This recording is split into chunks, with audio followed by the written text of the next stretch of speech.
a definite go see. Well, go see it on your couch movie. I love the violin. It's one of my favorite instruments. So Kevin Harrelson, Jr., fantastic actor. Mhm. I just seen Graffiti Bridge with Prince. He reminded me a little bit of Prince. It opened up my eyes to the bigotry of the 18th century.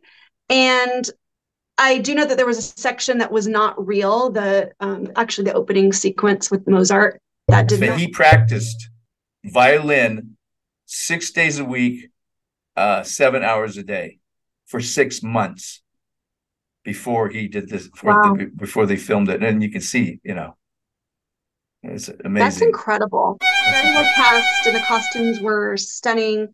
Hence why I wore my fancy earrings this evening. And I enjoyed it thoroughly. It passed my fast forward test. I didn't fast forward through any of it. I was drawn in. I was engaged.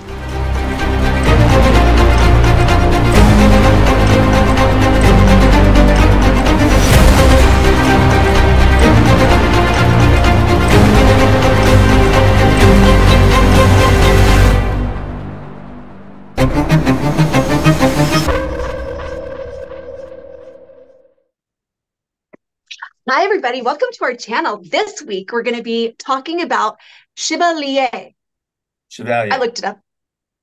Oh, that's not what it said on the pronunciation guide that I looked at, but okay. Oh, We'll do okay. whatever. Or in the Chevalier, whatever. movie, I guess, right? How do they say it in the movie? She said Chevalier. Well, I say Chevalier. Chevalier? So, anyway, I think you've got a good idea of what we're going to be talking about today. I'm Fanboy from Chiang Mai, Thailand, and this is Amateur Girl from somewhere near Hollywood. And today we're going to be Yes. talking about Chevalier, the 2022 movie, low budget. And see, I looked around for a budget for this thing because it only made $3.5 million box office. That's all it made. Wow. So I'm thinking they only broke even because a movie like this, unless they spent a lot less, but whatever they spent on it, if it was less, I'm not sure if that was net or gross. I'm thinking it was gross. I mean, it showed up on the screen. I mean, the costumes were fantastic. Mhm. The acting was great. The music, everything about it was pretty high. It was pretty high notch for such a kind of a low budget film. Mhm.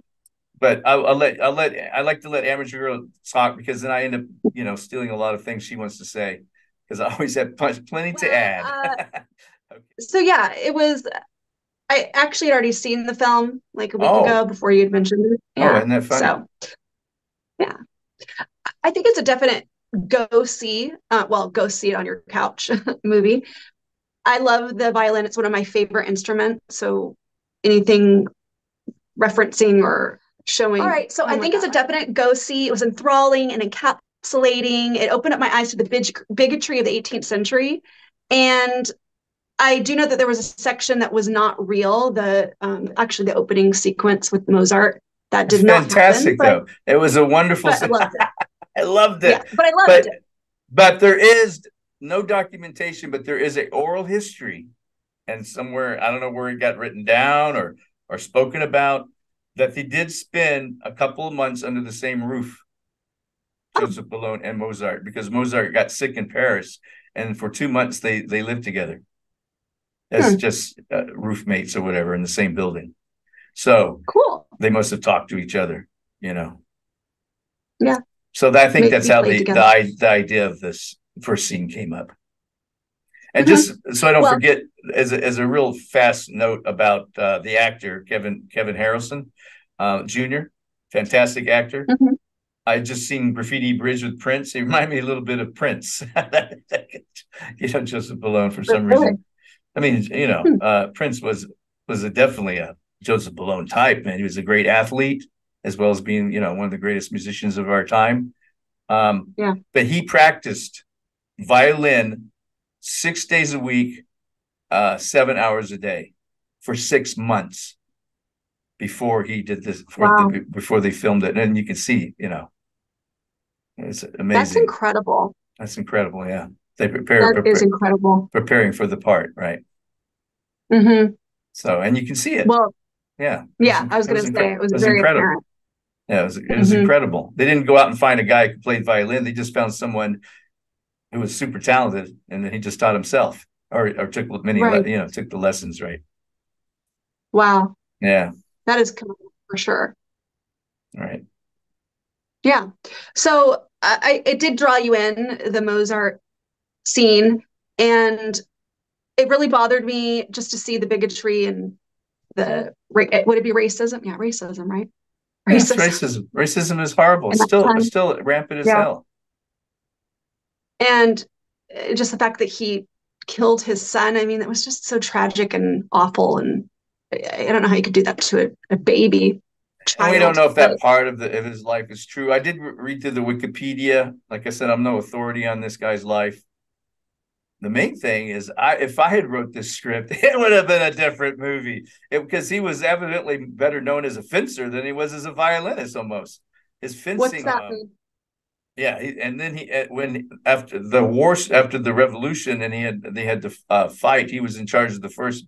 Oh, they said that at the end of the movie, the first black uh, section of the French army. Hmm. He was in charge of, and so there's all of that. So I mean, he was right. He was an all around amazing guy. Just Hmm. he was a true Renaissance man. Even though Yeah. so Well, it was very well cast, and the costumes were stunning.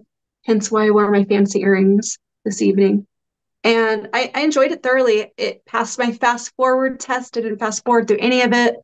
I was drawn in, I was engaged. I really enjoyed the entire film. So, hey, everybody, we would love it if you would like and subscribe to our channel. The algorithm loves it. It would really help us out. So, go ahead and do that right now, and we would be eternally grateful. Thanks, guys. Oh, and comment too. Amateur Girl and Fanboy present the Big Bad Glass movie review. yeah. And that is all. It was a great Okay. film. Yeah. Well, my I want to echo similar reactions to it. I I thought it was an incredible entryway into this guy's life. I didn't really know anything about him. I think I'd vaguely heard about him. I know that Alexander Dumas, he was African French, I guess you'd call him, who was the writer of the Three Musketeers. So I knew a little bit about his life. And then there's Joseph Bologne, which I knew very little about, but I'd heard his name before, and did not know what an amazing musician he was or composer, and just the whole idea. Now, the thing they do say is true. They did deny him his to be head of the Paris Opera. That was one of the most truthful Mhm. things about the movie. Um, Right. Again, we talked about Mozart. I mean, it's a movie. It's a fictionalized version of his life.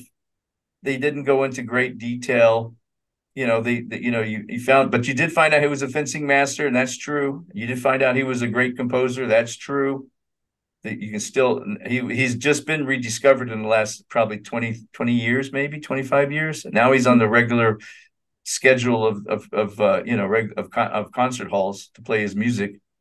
Um, but all that stuff, it was lost, over time until recently. And it's just, and the horror of it, I really hate Napoleon Bonaparte now, after reading that at the very end, that Bonaparte brought back slavery to the colonies, right? Yeah, I read that too. Dirty bastard. Yeah, he was the Antichrist, or at least one of them. So yeah, I just really detest him. And anyway, the whole French Revolution which was a glorious idea, was just detestable. Most of those people got their heads chopped off. But he was lucky, because I kept saying, "So man, you're lucky that she's disowning you, because they'd be chopping your head off too, right?" And but even though it turns out they didn't trust him, and he was put in prison by the revolution for, like, I don't know how long, maybe 10 years. He was in prison for a Wow. while. Yeah. So this guy's it was an amazing life.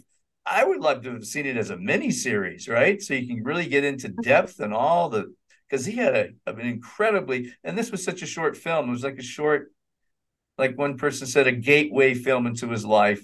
Yeah. It was just a wham bam, thank you, ma'am, out the door. You just get a little bit of his life, and that's it. And mostly his early life. And I know Yeah. they were mostly, I could tell by that last scene, they're just mostly shooting for the emotional part of it. Now, the creators of this, Stephanie Robinson, she's a acclaimed African American acclaimed writer. She writes for Atlanta. I've never watched that show, but that's like a big hit, and she's won awards for writing for that show. And she writes. She's the co-producer and writer for Things They Do in the Shadows, which about the vampires. They based it on that movie, New Zealand movie or Australian movie. I don't know what. It's very. I think it's New Zealand. Very, very funny. The movie, the TV show, they say is great too. Anyway, she's a co-producer on that. So she's a TV person. The director, same thing. Canadian director, TV. So they're both TV persons. This is their first entryway into making movies. It didn't do well at the box office. I think they put it on Hulu. Where did you see it? Yeah. Hulu. Yeah, I rented off Prime. So, but I saw that it was on Hulu.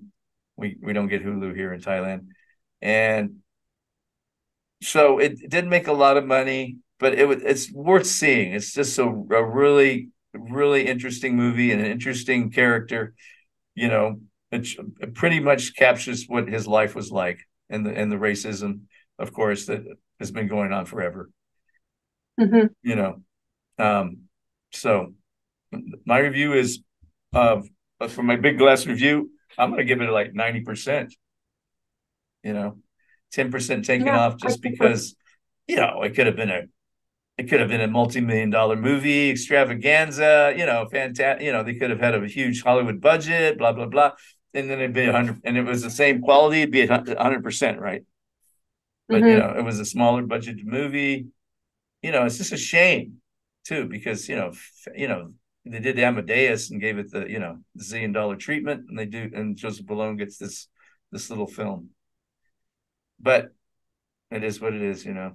At least we get to see it, and at least we get a little bit of information about his life, and maybe later on they'll do something bigger or on a mini series, right? Which I think is the best way to go, because his life was just too immense and too interesting, you know, fascinating, you know, thing. I kept wanting to see if I had written that script. I'm just a sucker for Hollywood. I would have had him fight that guy at the end, you know. The guy came to kill him, the big old sword fight there in the theater, and kill the guy, and then walk out of the theater. That would have been gloriously satisfying, right? But you know, it is what it is. They didn't want to be too cliche, right? It's a cliche. Braveheart didn't follow history at all, so why not? Yeah, I know. But yeah, again, it's a kind of a cliche, but still, it would have been a satisfying cliche. Sometimes they're satisfying, right? But anyway, I still enjoyed it. Other than that, I think that is my review for our review of, how did you like to say it? Oh no, you do it. You do it. Chevalier. Yeah, of Chevalier St. George, or Joseph Bologne. All right. So check it out. Yeah. It'll be well worth your time. Mm-hmm. Good night from Chiang Mai and from somewhere near Hollywood.